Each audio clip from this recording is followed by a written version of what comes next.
এই মুহূৰ্তে অসমবাসী ৰাইজক জনাইছো ডাঙৰ খবৰ 2023 চনত চৰকাৰী কৰৰ কাৰণে নতুনকৈ আপডেট আহিলে যিসকল ব্যক্তিৰ 2011 চনৰ চৰকাৰী কৰৰ লিষ্টত নামটো অন্তৰ্ভুক্ত হৈ আছে অথবা যদি আপোনালোকৰ 2018 চনৰ চৰকাৰী কৰৰ লিষ্টত নামটো অন্তৰ্ভুক্ত হৈছে তেন্তে আজি আপুনি এইটো ভিডিঅ' অলপকৈ স্কিপ নকৰাকৈ চাই থাকিব যি টকা কেতিয়া হ'ব যদি আপোনালোকৰ 2011 অথবা 2018 চৰকাৰী কৰৰ লিষ্টত নামটো অন্তৰ্ভুক্ত হৈ থাকে তেন্তে আপোনালোকৰ ঘৰৰ টকাটো কেতিয়া সোমাব কিছুমানৰ কিন্তু অলৰেডি ফেব্ৰুৱাৰী মাহত টকাটো সোমাই গৈছে ডাইৰেক্ট বেংক একাউণ্টত প্ৰথম ইনষ্টলমেণ্টটো আৰু কিছুমানৰ কিন্তু এতিয়ালৈকে টকাটো সোমোৱা নাই তাৰ পিছত হ'ল যে আপোনালোকৰ মাৰ্চ মাহত কোনে পাব টকা আৰু মাৰ্চ মাহৰ ভিতৰত কোন সকল ব্যক্তিয়ে পাব টকা সেয়াও আপোনালোক জনাম তাৰপিছত দেখাব 2011 আপোনালোকৰ যদিহে চৰকাৰী কৰৰ লিষ্টত নামটো অন্তৰ্ভুক্ত হৈছে তেন্তে কিন্তু আপোনালোকৰ ঘৰখিনি প্ৰায় কমপ্লিট হৈ গৈছে আৰু কিছুমান কিন্তু বাকি আছে আৰু সেইখিনি কেতিয়া কমপ্লিট হ'ব সেয়াও আপোনালোকক জনাম প্ৰথমতে এটা আপডেট আছে এইখন আপডেটটো দেখাবলৈ যত্ন কৰি চাই থাকিব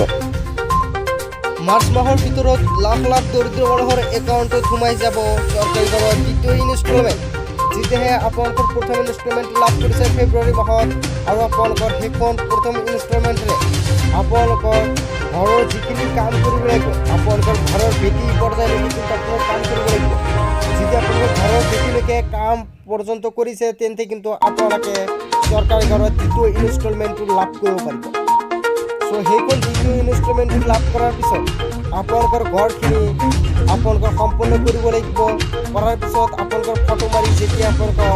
জমা দিব তেতিয়াই কিন্তু আপোনালোকৰ আন এটা ইনষ্টলমেণ্ট সোমাই যাব আৰু আপোনালোকে প্ৰতিবাৰ জমা দিব নালাগে আপোনালোকৰ পইচাটোৰ পৰা আহি কিন্তু আপোনালোকৰ ঘৰখন ফটো মাৰি জিঅ' টেকিং কৰিব আৰু জিঅ' টেকিং কৰাৰ পিছত কিন্তু দ্বিতীয় ইনষ্টলমেণ্টটো সোমাব তাৰপিছত কথা হ'ল যে আপোনালোকৰ যিসকল ব্যক্তিৰ এতিয়ালৈকে ঘৰৰ টকাটো সোমোৱা নাই সেইসকল ব্যক্তিৰ কেতিয়া সোমাব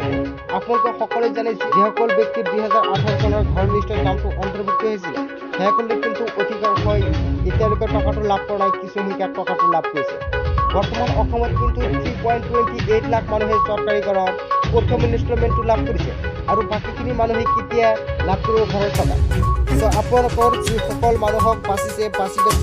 উলিয়াই আপোনালোকৰ 3.28 লাখ মানুহক ঘৰ প্ৰদান কৰিছে চৰকাৰে অথবা প্ৰথম ইনষ্টলমেণ্টটো চেংচন অৰ্ডাৰটো প্ৰদান কৰিছে আৰু বাকী মানুহ যিখিনি আছে সেইখিনি মানুহৰ প্ৰথম ইনষ্টলমেণ্টটো কেতিয়া দিব সেইসকল মানুহৰ প্ৰথম ইনষ্টলমেণ্টটো অতি শীঘ্ৰে লাভ কৰিব কিয়নো যিসকল ব্যক্তিৰ এতিয়ালৈকে 2018 চনৰ ঘৰৰ লিষ্টৰ নামটো অন্তৰ্ভুক্ত হৈ আছে কিন্তু এতিয়ালৈকে ডকুমেণ্ট ভেৰিফিকেশ্যন হোৱা নাই সেইসকল ব্যক্তিৰ যেতিয়া ভেৰিফিকেশ্যন কমপ্লিট হৈ যোৱাৰ পিছত আপোনালোকক অতি শীঘ্ৰে প্ৰথম ইনষ্টলমেণ্টটো দিয়া হ'ব 2018 চনৰ ঘৰৰ লিষ্টত নাম থকা ব্যক্তিসকলৰ আৰু বহুতো ফ্ৰেণ্ডে কমেণ্ট কৰিছিল দাদা মই এতিয়ালৈকে চৰকাৰী ঘৰৰ প্ৰথম ইনষ্টলমেণ্টটো পোৱা নাই চ' মই চৰকাৰী ঘৰৰ প্ৰথম ইনষ্টলমেণ্টটো কেতিয়া পাম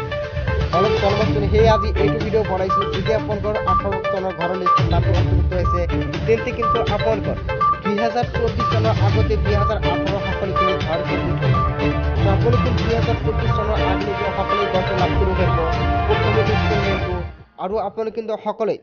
চৰকাৰী ঘৰৰ প্ৰথম ইনষ্টলমেণ্টটো বহুতেই লাভ কৰিছে আৰু বাকী যিকেইজন মানুহ আছে সেইকেইজন মানুহৰ কিন্তু অতি শীঘ্ৰেই আৰু আপোনালোকে সম্পূৰ্ণকৈ এটা ষ্টেপ কৰি দি আছে এইবোৰ যেতিয়া আপোনালোকৰ ঘৰৰ টকাত সোমাব তেন্তে নিশ্চয় আপোনালোকক যেতিয়া আপডেটটো পাম জনাই দিম আজিৰ মূল ভিডিঅ'খনত আপোনালোকে যিখিনি কৰি এটা ইনফৰ্মেশ্যন দিবলগীয়া আছিলে যদি হয় ভিডিঅ'টো হেল্পফুল আপোনালোকৰ বন্ধুসকলে প্লিজ শ্বেয়াৰ কৰিব থেংক ইউ ফৰ ৱাচিং মাই ফুল ভিডিঅ'